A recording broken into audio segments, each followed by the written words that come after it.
రెండు రాష్ట్రాల్లో అతి భారీ వర్షాల వల్ల వరదలతో రెండు రాష్ట్రాల్లో నష్టపోయినటువంటి విషయాన్ని దృష్టిలో ఉంచుకొని మా ప్రియతమ నేత దేశ ప్రధాని నరేంద్ర మోడీ గారి యొక్క ఆదేశాల మేరకు కేంద్ర హోంశాఖ మంత్రులు శ్రీ అమిత్ షా గారి యొక్క సూచన మేరకు కేంద్ర వ్యవసాయ శాఖ మంత్రి శ్రీ శివరాజ్ సింగ్ చౌహాన్ గారి యొక్క నేతృత్వంలో రెండు రాష్ట్రాల్లో పర్యటించడం జరిగింది.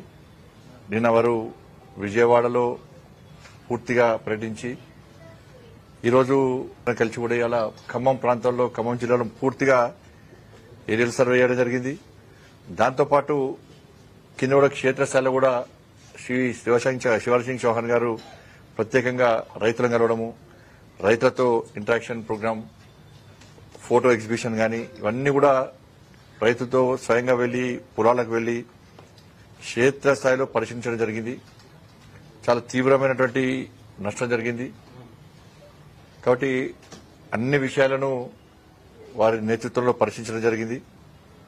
దాని తర్వాత సచివాలయంలో గౌరవ ముఖ్యమంత్రి గారి సమక్షంలో ఒక సమీక్షా సమావేశం కూడా ఏర్పడడం జరిగింది. దానిలో రాష్ట్ర ప్రభుత్వం కూడా అనేక విజ్ఞప్తులు చేయడం జరిగింది. కాబట్టి అన్ని విషయాలను చూసిన తర్వాత రాష్ట్ర ప్రభుత్వం యొక్క నివేదిక, తర్వాత కేంద్ర ప్రభుత్వం నుంచి కూడా టీం వచ్చి వారి యొక్క నివేదికలను పరిశీలించి నిబంధనల ప్రకారము తప్పకుండా తెలంగాణ రాష్ట్రానికి, ఆంధ్ర రాష్ట్రానికి సహాయం చేయాల్సిన బాధ్యత కేంద్రం మీద ఉంది. కాబట్టి తప్పకుండా చేయాలని చెప్పి ఆలోచన కేంద్రంలో ఉంది. ఇది రాజకీయ కోణంతో చూసినటువంటి సమస్య కాదు. ప్రజల కష్టాల్లో ఇబ్బందులు ఉన్నప్పుడు వారికి బాసటగా నిలబడి వాళ్ళకు భరోసా కల్పించాల్సిన బాధ్యత పాలకుల మీద ఉంటుంది. కాబట్టి నిబంధనలకు అనుగుణంగా ఏ విధంగా మనం సహాయం చేస్తుందో కేంద్ర ప్రభుత్వం ఆలోచించి సహాయం చేయడానికి సిద్దం ఉంది.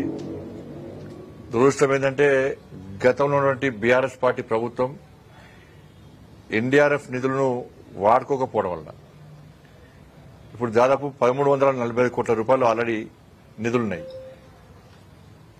100% నిధులు వాడుకుంటేనే తిరిగి నిధులు కేంద్ర ప్రభుత్వం కేటాయించే అవకాశం ఉంటుంది. కానీ గత ప్రభుత్వం నిధులు వాడుకోకపోవడం వలన దానికి ఖర్చు చేయడం కొంచెం చిన్న చిన్న ఇబ్బందులు వస్తున్నాయి. ఆ విషయాన్ని కూడా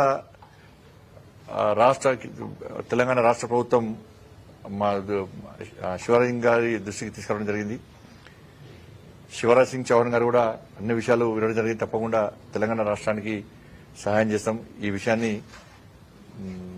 ప్రధానమంత్రి గారి దృష్టికి తీసుకెళ్తామని చెప్పి చెప్పడం జరిగింది. కాబట్టి అన్ని విషయాలను పరిశీలించి అన్ని విధాలు ఆదుకోవడానికి మేము ప్రయత్నం చేస్తాం.